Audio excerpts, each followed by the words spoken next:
Sifrat Parashat Balak en 5 minutes. Dans le premier pasouk de la paracha, le premier verset, Balak ben Sipor a vu tout ce que Israël avait fait au Émori. Rashi vient et commence, il dit comme ça, que Balak il s'est dit en lui-même, Sichon et Og, c'était les rois qui nous protégeaient, et Israël les a détruits. À plus forte raison que nous aussi, ils vont nous battre. Et à cause de ça, Moab a eu peur. Ça c'est la fin du commentaire de Rashi. Donc, en vérité, les commentaires ils expliquent que, ici Rashi est en train de dire que le fait que Balak a vu tout ce qu'Israël a fait au Émori, par ça, ça a entraîné que Moab a eu peur. Mais on n'a pas besoin de Rashi pour comprendre ça, c'est évident. C'est la suite du verset, on le comprend. Pourquoi Rashi vient nous dire qu'il y a un lien entre les deux? On l'a bien vu le lien. En plus de ça, Rashi vient, il note tout le verset pour faire ce commentaire. Alors que normalement, Rashi il note que quelques mots, les mots qui l'intéressent. Là, il note tout le verset. Qu'est-ce que tu as besoin de noter tout le verset? Et puis, troisième question, d'où tu sais que Sichon et Og, ils étaient là pour protéger Moab? Où c'est écrit? D'où Rashi le sait? Et puis pourquoi tu dis pas, ah, parce que comme Sichon et Og, c'était des grands rois, ils ont eu peur. Alors ils se sont dit, nous, à plus forte raison, ils vont nous battre. En vérité, quand on lit ça, il n'y a pas vraiment de lien entre les deux versets. Quand on réfléchit bien, le premier verset il dit Balak il a vu tout ce qu'Israël a fait, et après c'est Moab a eu peur. Mais quel rapport? Pourquoi? Parce que Balak a vu, Moab a eu peur. Moab, il savait déjà c'était qui le peuple juif, il savait combien ils étaient nombreux, et ils ont vu ce qu'ils ont fait. Pourquoi tu dis parce que Balak il a vu, alors Moab il a eu peur? Moab il n'avait pas besoin de Balak pour avoir peur. Il savait déjà c'était qui le peuple juif. En vérité, on comprend que le fait que Sichon et Og, ils avaient une alliance avec Moab et que Moab les payait pour qu'il les protège, ça c'était pas connu. Personne ne le savait. Il n'y avait que les rois entre eux qui le savaient. À tel point que même les gens de Moab eux-mêmes ils le savaient pas. Et sans le voir, c'est pour ça qu'Israël a envoyé des messagers. S'ils savaient qu'ils étaient alliés, ils auraient jamais envoyé des messagers. C'était pas du tout quelque chose de connu. Donc en vérité, par le fait que Balak a vu, alors Balak, il a compris qu'il était plus protégé. Et donc à ce moment-là, il a eu peur, il en a parlé autour de lui, il a diffusé la peur et tout le peuple a eu peur à cause de lui. Et c'est ça le lien entre les deux versets.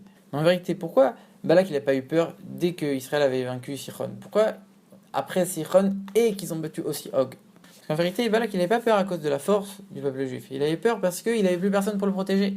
Quand il a vu que Sichon a été détruit, il a dit bon, il me reste encore Og. Et quand il a vu que Og aussi, il a dit ah là j'ai plus personne.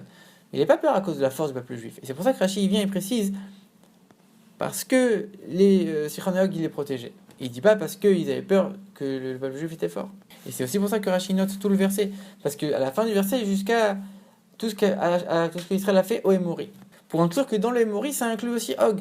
Pas seulement Sichon, parce que sinon ça aurait été à cause de la force des bénis Israël. Mais si c'était parce qu'il n'y avait plus personne pour le protéger, que même Og, que lui aussi c'était un Émori, il n'était plus là pour le protéger. C'est pour ça que Rashi note le verset entièrement. Maintenant, si tu me dis que c'est pas à cause de la force des Juifs qu'ils avaient peur, alors pourquoi il dit ah eux ils sont tombés devant les Juifs à plus forte raison nous, eux qui sont forts alors à plus forte raison nous.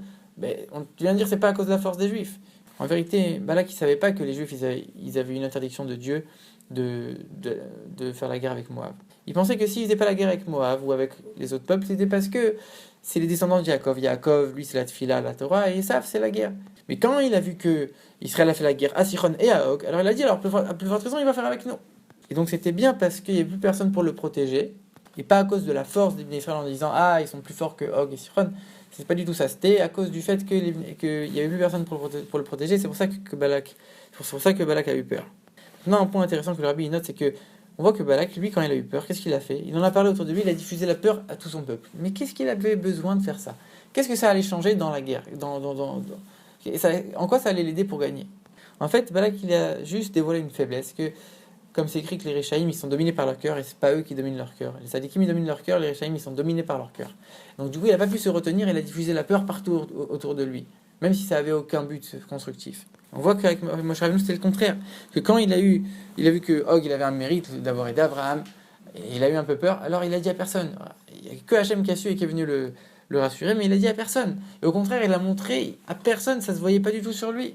Ça, c'est un chef du peuple juif. Le rabbi fait le lien avec Yud Bet Tammuz, que on sait que c'est cette semaine, lundi et mardi, c'est Yud Bet Yud Gimel Tammuz, la libération du rabbi précédent, qui était le Moshe Rabbeinu de sa génération, qui a été en prison pour avoir diffusé la Torah, les mitzvot, la chassidut, avoir renforcé le judaïsme partout, et il a subi d'énormes souffrances en prison. Et le rabbi lui-même, le rabbi précédent, il dit qu'il avait peur de ce qui allait se passer pendant son emprisonnement. Et pourtant, non seulement il a diffusé à personne, il a dit à personne, il n'a pas montré une seule seconde, mais encore plus que ça, il a continué à renforcer les autres juifs dans la Torah, dans la diffusion de la Torah, dans la pratique de la Torah et des mitzvot. Et comme il écrit dans l'Écoute du Borim, je peux pas abandonner, je peux pas Je peux pas diminuer, je peux pas devenir faible, je dois continuer à rester fort, à rester ferme. Et je peux pas laisser je peux pas laisser tomber le peuple juif. Il faut qu'on continue à les renforcer. Et grâce à ça, il a réussi à triompher et à sortir de prison. Et grâce à ça, il a pu diffuser encore plus et renforcer encore plus la Torah et les mitzvot par la suite.